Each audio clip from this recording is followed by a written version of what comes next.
The government shutdown enters its 9th day now after the Senate once again failed to advance a funding bill.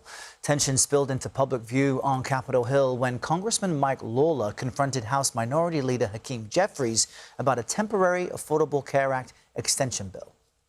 Listen, you're not going to talk. You're not going to talk to me. You're not going to talk to me and talk over me because you don't want to hear what I have to say. Oh, I'm listening. So why don't you just keep your mouth shut?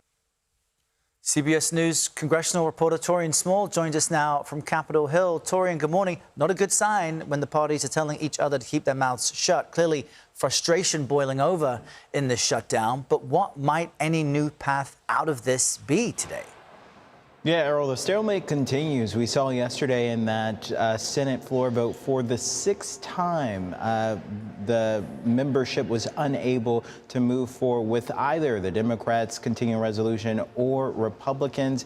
As we saw from that very heated exchange from Jeffries and Lawler, both sides aren't necessarily looking at any type of mediation at this point. It's unclear whether or not Senate leadership and either Democrats or Republicans have been in communication with the Trump administration about whether or not any type of changes to the two resolutions that have been put forth are on the table at this point. So again, that stalemate continues right now. And there's one other topic that we want to dig into as well, and that's on this Senate Republican effort to block efforts aimed at preventing U.S. strikes on alleged drug boats from Venezuela. We've been reporting on that the past couple of weeks, so what is this about?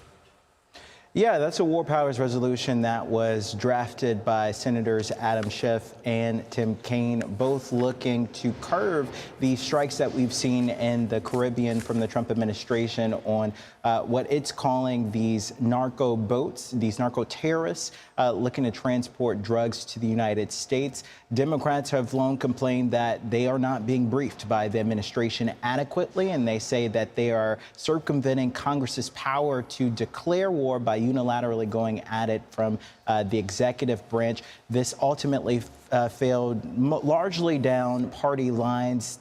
Senator Fetterman was the only Democrat to vote against this, while Senators Rand Paul and Lisa Murkowski were the two defecting Republicans to vote with Democrats on this measure. All right, Taurean on Capitol Hill, thank you.